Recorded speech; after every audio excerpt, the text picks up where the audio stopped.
Bet Danielius apsisprendė nesiteršti karaliaus stalo valgiais ir vynu. Danieliaus knyga, 1 skyrius, 8 eilutė, vis dar įsiveli į tai, ko neapkenti, ir savo galvoje suki mintis, kurios nuveda klystkeliais. Vis dar neįstengia atsispirti senoms pagundoms ir leidėsi jų įveikiamas. Žinok, kad atgimimas iš naujo arba naujoji tavo prigimtis nesunaikina senosios. Tiesą sakant, po atgimimo kova tarp kūno ir dvasios dar labiau suintensyvėja. Ir vis dėlto tu gali gyventi pergalingai. Kaip tai įmanoma? 1. Per maldą. Jėzus savo mokiniams kalbėjo: budėkite ir melskitės, kad nepatektumėte į pagundą. Dvasia ryžtinga, bet kūnas silpnas. Evangelija pagal Matą, 26 skyrius, 41 eilutė. Jei po kiekvienos klaidos pavargai melsti atleidimo, pradėk melsti su situacijas dar prieš kylant pagundai. Ne, malda pagundos neįsklaidysi, bet gali iš anksto pasirengti ir atsispirti jei reikia pagalbos. Kreipkis jos. Rask bendražygį, kuris galėtų mūrų stoti už tave maldoje. Biblijoje skaitome: 2 geriau negu 1, nes jie gauna didesnį atlygį už savo triūsą. Ekleziasto knyga, 4 skyrius, 9 eilutė, 2. Tvirtai apsisprendžiant. Biblijoje skaitome: bet Danielius apsisprendė. Danieliaus knyga, 1 skyrius, 8 eilutė. Nederėtų nuvertinti išankstinio apsisprendimo galios. Matydamas tavo ketinimus, Dievas suteiks savo jėgos per šventąją dvasią. Iš kur Danielius turėjo tiek stiprybės? Iš Dievo. Skaitome, kad jis melsdavosi 3 kartus per dieną. Žiūrėkite. Danieliaus knyga, 6 skyrius, 10 eilutė.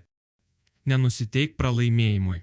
Šalinkis pikto. Kai Potifaro žmona norėjo sugundyti Juozapą, skaitome, kad jaunuolis ištrūko ir išbėgo laukan. Pradžios knyga, 39 skyrius, 12 eilutė. Tiek Juozapas, tiek Danielius melsdavosi ir apsispręsdavo gerokai prieš užklumpant pagundai. Panašiai elkis ir tu. Klausimai apmąstymui ir pritaikymui. Prisimink situaciją, kai nepajėgiai atsispirti pagundai. Ar tuo metu buvai iš anksto apsisprendęs, kaip elgsies? Ko tau tuomet labiausiai trūko? Maldos, ryžto ar bendražygio šalia? Kaip atrodo tavo malda šiandien? Ar meldiesi tik tada, kai jau esi pagundos gniaužtuose, ar stengiasi su Dievu kalbėtis dar prieš jai užklumpant?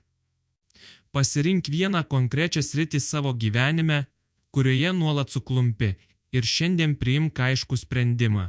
Ką darysi kitą kartą, kai ta pagunda ateis? Užsirašyk jį. Pagalvok apie vieną žmogų, kuriuo pasitiki, ir šią savaitę paprašyk jo tapti tavo maldos bendražygiu. Žmogumi, kuriam gali prisipažinti ir kuris stovės už tave maldoje. Baigiamoji mintis. Pergalė neprasideda tada, kai pagunda jau beldžiasi į duris, ji prasideda tyloje, prieš aušrą, daug anksčiau. Danielius nebuvo stipresnis už tave, jis tiesiog apsisprendė anksčiau. Viešpatie, pripažįstu, kad savo jėgomis esu per silpnas. Senosios prigimties trauka dažnai stipresnė nei mano ryžtas. Padėk man šiandien apsispręsti iš anksto. Pašventink mano valią, kad ji remtųsi ne savimi, o tavimi. Kai ateis pagunda, tegul ji randa mane jau esantį tavo artumoje. Amen.